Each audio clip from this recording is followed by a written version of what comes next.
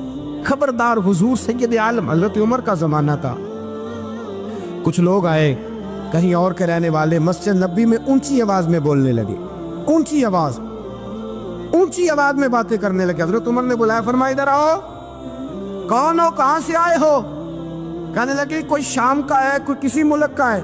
آپ فرمانے لگے تمہیں پتہ نہیں یہ روضہ رسول ہے؟ تمہیں پتہ نہیں یہ حضور کی مسجد ہے؟ لا ترفعوا اصواتکم فوق صوت النبی، تمہیں خبر نہیں تم کہاں آئے ہو؟ فرمایا اگر تم مدینے کے رہنے والے ہوتے میں تمہیں دھروں سے مارتا، تمہیں سلا دیتا. تمہیں ادب رسول کا نہیں پتا؟